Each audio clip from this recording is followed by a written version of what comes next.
bonjour. Alors, je suis heureux d'être votre invité dans votre salon ce matin ou dans votre voiture aujourd'hui. Alors, je suis venu déjà avec une question. Est-ce que vous pouvez me dire ce qu'il y a en commun entre ce mousseux, cette bière Corona, les Jeux Olympiques de Tokyo 2021 et Fête des disciples, qui est notre série? Je pense qu'on a tous, on rêve que le mot bulle soit réservé aux bulles dans le mousseux. Nous avons tous envie que la bière, que le mot Corona concerne uniquement une sorte de bière. Aux Jeux Olympiques de Tokyo, les athlètes rêvent de recevoir une Corona, une couronne, une médaille d'or. Pour obtenir une médaille d'or aux Jeux Olympiques, nous savons tous que les efforts, les entraînements, les renoncements fournis par les athlètes sont immenses. Être couronné, faire la une des journaux, des réseaux sociaux, être acclamé par le public est la récompense de nombreux sacrifices des athlètes. Quand les Jeux Olympiques de Tokyo 2020 ont été annulés au printemps dernier, beaucoup de sportifs sont tombés en dépression, ont été découragés. Plusieurs ont dû réfléchir au sens de leur vie, à l'utilité de leur sacrifice. Certains ont dû se justifier devant leurs sponsors que même sans les Jeux Olympiques, même sans couronne, ils sont une valeur sûre, un bon investissement. Pourtant, on le sait, le titre de sportif numéro 1 est éphémère. Je ne suis pas sûr qu'un enfant âgé de 5 ans aujourd'hui parle dans 25 ans comme de Carey Price comme un excellent gardien de hockey ou comme Roger Federer comme le meilleur joueur de tennis de tous les temps. Les sportifs d'aujourd'hui seront oubliés, classés dans un livre de souvenirs. Leurs records seront certainement battus. J'ai gagné cette couronne le 6 janvier. En mangeant avec ma famille la galette des rois, je suis tombé sur un morceau qui contenait la fève, sur le morceau qui contenait la fève. Donc j'ai été couronné. Un pur hasard. Une fierté qui a duré 5 secondes. Dans le monde sportif, les couronnes sont attribuées selon les performances, la force, la vitesse, l'agilité, la performance, la coordination des athlètes, etc., etc. La couronne, la médaille d'or, est donnée aux vainqueurs uniquement. Mais comme je l'ai dit précédemment, les récompenses du monde souillent, perdent de leur éclat. Savez-vous que de nombreux athlètes qui, après avoir été couronnés au plus haut statut, au plus haut niveau, perdent parfois leur médaille, oublient où elle se trouve, voire même certains qui la vendent. Être applaudi, être reconnu, donner des autographes, fait du bien. Mais devoir arrêter sa carrière à la suite d'une blessure ou parce que la performance baisse n'est pas toujours facile à vivre. Travailler fort pour peu de résultats visibles amène le doute, la comparaison, la peur de ne pas réussir. David, c'est un personnage biblique. David a été couronné comme roi d'Israël. David, c'était le petit berger, le fils qui faisait honte à son père, le petit frère qui n'était pas vraiment accepté par ses grands frères. David, lui, a été choisi comme roi. Et au sommet de sa popularité, quand tout allait bien pour lui dans son règne, quand Israël était en paix, David ne s'est pas fait péter les bretelles. Il a reconnu l'œuvre de Dieu dans sa vie. Le psaume 103 décrit l'état de son cœur. Voilà ce que dit David. C'est Dieu qui pardonne toutes tes fautes, qui guérit toutes tes maladies.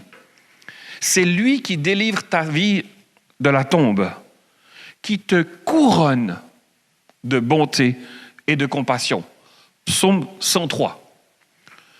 David sait d'où il vient. Il n'a pas gagné au bingo le titre de roi. Il a accepté l'appel de Dieu sur sa vie. Et la Bible décrit comme un homme selon le cœur de Dieu. Dans ses chutes comme dans ses victoires, il laisse Dieu le rétablir, le rassurer, le soutenir.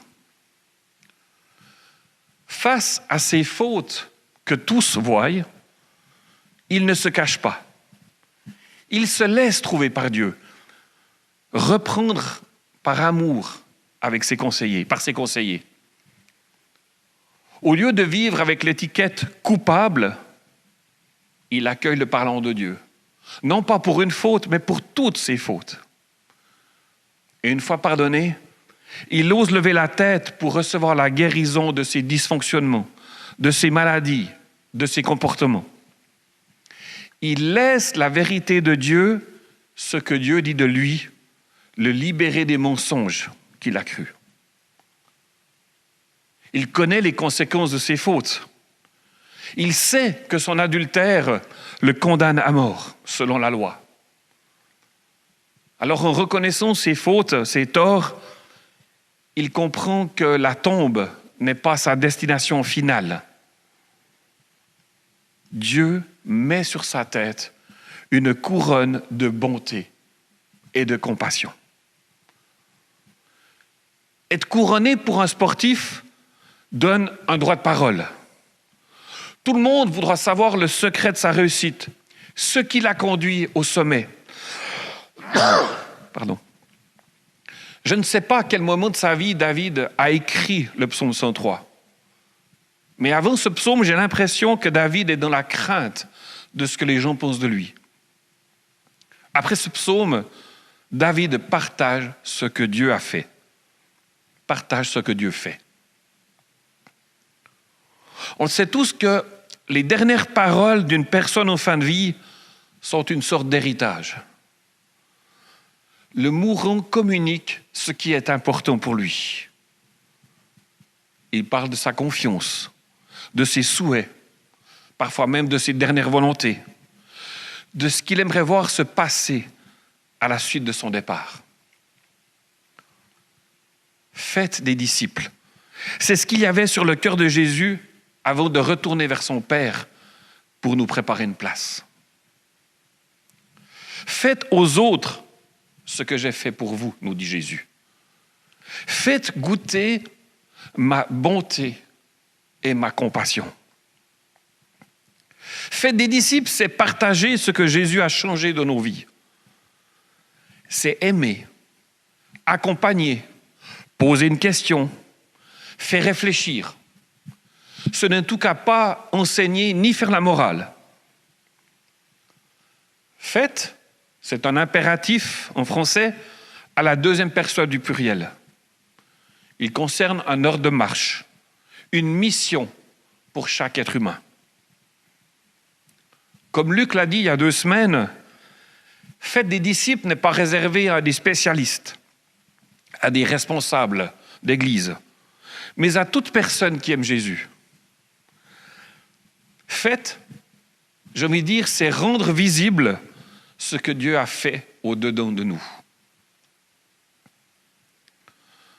Le verbe « faire » est utilisé en français pour différentes expressions. On dit par exemple « faire un film », c'est-à-dire être l'auteur du film. Faire un album de musique, c'est composer la musique, écrire les paroles d'un chant.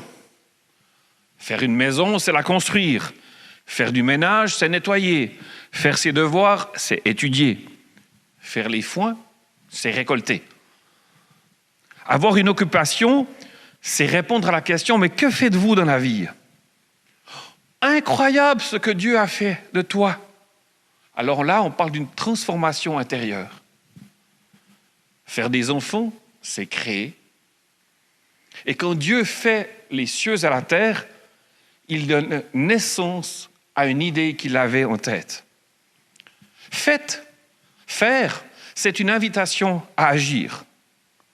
C'est toute une série d'actions qui concernent chacun, qui se vit chaque jour. Faire, c'est être actif et non passif, être acteur et non spectateur. Dans le faire, il y a une certaine prise de risque. Je dirais, c'est comme ouvrir la danse et non attendre d'être invité. Pour Éric Sellerier, dans Top Chrétien, faire des disciples signifie aider une personne à découvrir la foi. Prendre le temps d'accompagner quelqu'un. Aider sans juger. Donner l'exemple. Prier sans compter. Et la personne au bénéfice de cet amour gratuit pourra elle-même faire du bien à une autre personne. NJ, notre missionnaire en Australie, a commencé à faire du bénévolat dans un café, dans sa ville, à Townsville. Chaque mardi, depuis plusieurs semaines, elle rencontre le même client, un vétéran, un soldat qui a fait la guerre en Afghanistan, en Serbie, un soldat qui a vécu, qui a vu des horreurs. Et voilà dernièrement que cet homme, ce soldat, découvre qu'Angie est chrétienne. Et lui a dit, mais t'es bizarre toi, tu ne me parles pas de l'enfer, tu ne me condamnes pas face à tout ce que j'ai fait, tu ne me juges pas, mais t'es qui toi? Angie prend du temps pour l'écouter. Elle comprend qu'il souffre. Alors simplement un jour, elle décide de lui prêter un livre. Ce soldat est en train de découvrir la compassion de Dieu au travers de sa lecture, au travers de son partage avec Angie.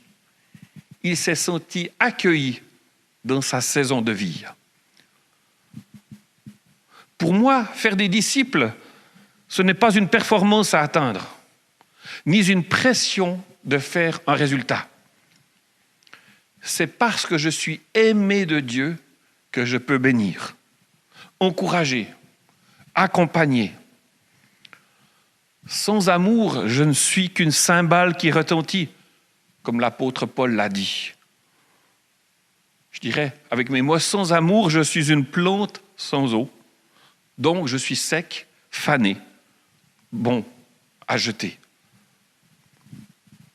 Chaque matin, dans mon culte personnel, je me laisse à nouveau couronner de la bonté et de la compassion de Dieu. Et j'espère dans ma journée faire des disciples en saisissant des occasions pour bénir. Un petit témoignage à 10 jours environ, mon ami Atikamek me téléphone et m'invite à le rencontrer à Joliette. Sa femme a été hospitalisée et tous les deux, ils doivent rester au moins 2 mois dans un foyer en plein centre-ville de Joliette. Parce que madame a besoin d'être suivie médicalement tous les jours. Au moment où je rencontre mon ami en pleine ville, il sort de sa poche une sauge, de la sauge. Et je comprends tout de suite que mon ami a besoin de faire un rite de purification. En effet, il me demande de le conduire dans un endroit où il peut faire sa prière sans être dérangé, faire un feu sans être dénoncé. Je prie quelques secondes, Seigneur aide-moi, et je reçois tout de suite un lieu dans ma tête. Je veux honorer sa demande, il cherche la paix intérieure. Il a besoin de se connecter avec la nature. Alors je le conduis près d'une rivière dans la forêt. Une fois arrivé, mon ami allume sa sauge, et il commence à prier. Il se tourne vers l'est. Il remercie la vie. Il se tourne ensuite vers le sud. Il remercie la lumière qui brille, qui réchauffe. Il demande d'être rempli de la lumière pour éclairer ses pas. Il se tourne vers l'ouest pour honorer ses ancêtres, ses parents. Il remercie toutes les personnes qui ont été un soutien dans sa vie, tout ce qu'il a appris, tout ce qu'il est devenu. Et il termine en se tournant vers le nord, en déposant ce qui est lourd, ce qui est difficile, ce qui le trouble. J'ai été très, très ému d'être invité dans sa vulnérabilité. Mon ami me donne alors sa sauge et il m'invite à mon tour à prier. Alors je prie Jésus. Et comme lui, je me tourne vers les 4 directions. Je commence à remercier le grand Créateur parce qu'il donne la vie. Je demande que son amour nous remplisse, qu'il fasse de nous des phares qui brillent dans la nuit. Je remercie Dieu pour l'amour de ma femme, de mes enfants, de mes collègues, de ma famille. Et je termine en déposant ce qui est lourd, entre autres la pandémie. Quand je dis Amen, il me prend par la main. Il m'invite. Tu es d'accord que quand on pourra se retrouver, on va passer 3 jours dans la forêt pour partager notre spiritualité. J'ai des questions. Je me réjouis déjà. Être couronné de Dieu nous donne non seulement le statut de prince et de princesse, mais le privilège de partager sa bonté et sa compassion avec honneur. Être couronné de Dieu, c'est marcher dans les mocassins de nos amis pour les comprendre.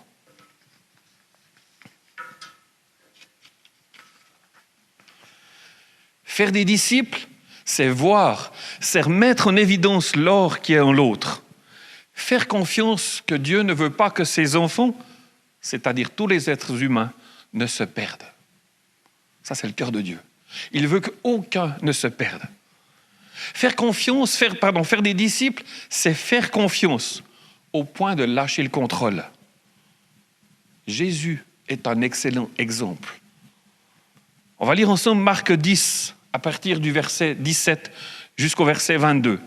Marc 10, 17 à 22. Comme Jésus se mettait en chemin, un homme accourut et se jeta à genoux devant lui.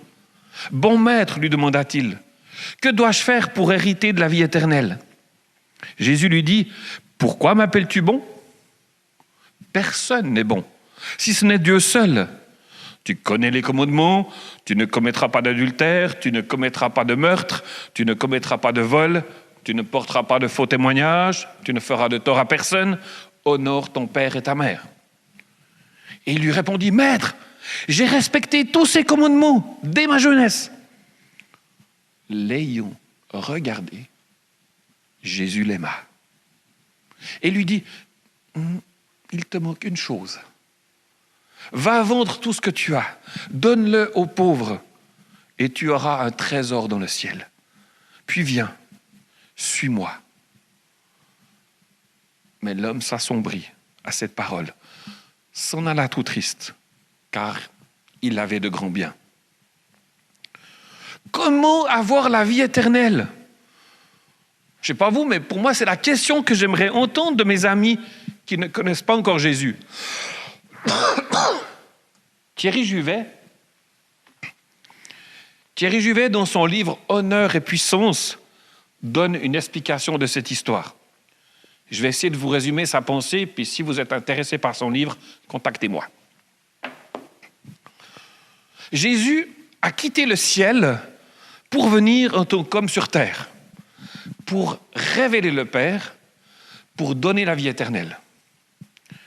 Et Jésus se trouve face à un jeune homme avec une bonne question, la bonne question. Que dois-je faire pour hériter la vie éternelle ? Alors là, je me mets dans la peau de Jésus. « Hé, papa ! Oh Dieu, t'as vu ce qu'il vient de me dire là ? Quel beau moment tu me donnes !» Le jeune homme a tout compris. Il sait que je suis venu pour ça. Il est mûr pour recevoir notre message. Oh papa, il va rejoindre notre famille. Yes, we can. Jésus ne donne pas une réponse au jeune homme. Il veut le faire grandir. Au lieu de lui dire « Rejoins mon équipe, apprends à croire en moi », qui est la réponse logique, selon moi, Jésus prend le risque de le confronter. Tout d'abord, Jésus aime l'honnêteté, l'obéissance du jeune homme. Il le lui fait savoir. Mais il a ensuite une intuition. Il te manque quelque chose, cher ami. L'observation de la loi ne donne pas l'assurance de la vie éternelle. Le jeune homme vit dans l'illusion qu'il est capable d'accomplir la loi dans sa totalité, qu'il lui suffit encore d'ajouter quelque chose pour gagner la vie éternelle. Être bon ne donne pas la vie éternelle. Ouch! Jésus répond avec une exigence. Vends tous tes biens et suis-moi. Jésus lui donne la chance de réaliser son incapacité. Il l'invite de se tourner vers lui, de lui demander de l'aide. La clé pour comprendre le pari de Jésus se résume en 3 mots. Jésus l'aima. Nous avons beau avoir une couronne sur notre tête, parce que nous sommes couronnés de bonté et de compassion. Pour faire des disciples, nous avons besoin d'être remplis d'amour. Jésus a dit la vérité, même si elle n'était pas facile à entendre. En exigeant à l'homme de vendre ses biens et de le suivre, j'ai l'impression au premier abord que Jésus le met hors jeu. Mais est-ce que Jésus alors a perdu une âme en ne répondant pas à la question? Parce que le texte nous dit que cet homme s'assombrit et s'en va tout triste. Jésus n'a même pas envoyé un de ses disciples pour accompagner cet homme dans un travail de suite. Attendez, Pierre, tu peux vite aller t'occuper de ce jeune homme, lui dire que il n'a peut-être pas tout à fait répondu correct, mais comprends quoi. Jésus ne se comporte même pas comme certains vendeurs qui ne lâchent pas leurs clients, qui culpabilisent leurs clients même s'ils n'achètent rien. Jésus laisse partir cet homme sans insister. Il ne cherche pas à le contrôler, ne le menace pas. Il a fait sa part en lui disant la vérité dans l'amour. Il laisse au jeune homme la responsabilité de son choix. Il l'honore en lui faisant confiance dans sa capacité de gérer sa propre vie. En restant dans sa zone de responsabilité, Jésus lui permet de prendre la sienne, de cheminer. Il laisse au Saint-Esprit son ministère qui est de révéler la vérité et de conduire dans la vérité. Donc ce n'est pas un échec pour Jésus, ni pour le jeune homme, qui pourra continuer à progresser. Jésus a fait sa part. L'homme, le jeune homme, va pouvoir continuer de réfléchir. Jésus a une très grande confiance dans son papa. C'est pourquoi il l'a laissé partir. Il sait que ce jeune homme aura d'autres occasions d'entendre l'appel et d'y répondre un jour où il sera mûr. Est-ce que nous avons cette confiance-là en Dieu? Que Dieu sait tout. Notre responsabilité, c'est de faire des disciples. C'est exprimer notre témoignage en paroles, en actes autour de nous. La responsabilité de notre ami, c'est d'y répondre. Mais la responsabilité du Saint-Esprit, c'est de révéler la vérité. Ce n'est pas moi, ce n'est pas toi qui va révéler la vérité. Mon ami Julien se réjouissait d'aller skier. Donc il est parti skier, il était content de la belle neige. Il achète son abonnement il fait 2 descentes, il a un mal de ventre. Il ne se sent vraiment pas bien. Il comprend qu'il doit renoncer à sa journée de ski. Triste, déçu, il retourne dans la voiture, il dit « Seigneur, je ne comprends pas. Il fait grand beau, je me fais plaisir, puis je vois que je ne peux plus skier. » À l'intérieur de lui, il entend une petite voix « Mais je ne t'ai pas juste amené pour que tu puisses skier. Donne ton abonnement de ski de la journée à quelqu'un qui est dans le besoin. » Surpris, mon ami commence à réfléchir. Il se souvient qu'il a fait une chasse au trésor à l'époque. Alors, Seigneur, montre-moi à qui je dois donner. Et il reçoit que le skieur a une veste de telle couleur, que le skieur qui est dans le besoin a un bonnet et non un casque. Il reçoit différents détails, il le cherche dans le parking et trouve cette personne. Tiens, voilà, je suis désolé, je ne peux pas skier. Je suis désolé, je n'arrive pas à skier aujourd'hui, je ne suis pas bien. J'ai l'impression que je dois t'offrir mon abonnement de ski pour la journée. Surpris. Le bonhomme dit, qu'est-ce qui se passe? Et Julien lui explique simplement, t'es mon trésor aujourd'hui. Je te donne ce billet. Un autre témoignage, je rencontre il y a quelques années Nathalie à Manawan. J'ai pu lui rendre visite plusieurs fois, on est toujours en contact. Elle me parle, quelques années, donc, du projet du docteur Stanley. Une marche de 10 jours en raquette dans le bois pour honorer les ancêtres qui étaient nomades, pour prendre soin de leur santé en faisant de l'exercice physique, pour connaître le grand Créateur. Alors je me rends au départ de la marche. Je rencontre Nathalie. Et comme homme blanc, je n'ai pas le droit de marcher avec eux. Mais je vois Nathalie qui pleure. Elle m'explique que son mari vient de la quitter parce qu'elle ne peut pas avoir d'enfant. Elle croit aux paroles blessantes de son ex.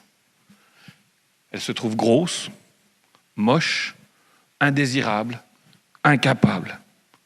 Elle se sent sans force pour marcher. Je l'écoute. Puis au fond de moi, j'ai envie de lui dire plein de choses, mais je ne peux pas parce que c'est bientôt le départ. Alors je ne sais pas trop comment, mais j'ose lui dire à peu près ceci, à peu près ces paroles. Nathalie, dans ta marche, prends le temps d'écouter ce que le grand Créateur te dit. Écoute ce que le grand Créateur veut te dire, ce qu'il dit de toi. Écoute la voix d'en haut dans ta marche et non la voix accusatrice qui parle à l'intérieur. Je les laisse partir. Je retourne chez moi. C'est long 10 jours. Seigneur, qu'est-ce qui va se passer? Et au bout de 10 jours, je retrouve Nathalie à l'arrivée de la marche. Le village de Manawan est, je pense, sorti en entier de leur maison. Ils font une haie d'honneur pour accueillir chaque marcheur. Je vois Nathalie à l'arrivée. Elle fonce vers moi. Elle me demande de me mettre un petit peu à l'écart. Elle me dit, Laurent, il m'a parlé. Il m'a dit que je suis belle, précieuse, digne d'être aimée. Dieu lui avait directement parlé. Je vous assure qu'il l'a fait bien mieux que moi. L'histoire de notre vie chrétienne commence par la mort de Jésus sur la croix. Au lieu de prononcer coupable, il dépose une couronne sur notre tête. Dans son amour, il s'engage à nous rendre sécures. Il nous rassure de notre identité pour ne pas ressentir le besoin d'essayer de contrôler ceux qui pensent différemment. Il nous apprend à ne pas laisser notre crainte conduire notre façon d'être en relation. Nous sommes couronnés pour faire des disciples avec honneur. Accueillons encore aujourd'hui le souffle de Dieu. Inspirons sa vie. Respirons sa vie. Laissons-le nous conduire et nous faire entrer dans son dynamisme. Dieu ne veut pas qu'on s'isole du monde, mais qu'on suive le modèle de Jésus qui a mangé avec des prostituées, avec des collecteurs d'impôts, des pécheurs. Alors que Dieu, dans ces prochains jours, nous révèle sa perspective sur les personnes qui nous entourent. Faisons-lui confiance. Amen. Je vais prier. Seigneur, merci pour la couronne de compassion et de bonté que tu déposes sur nous.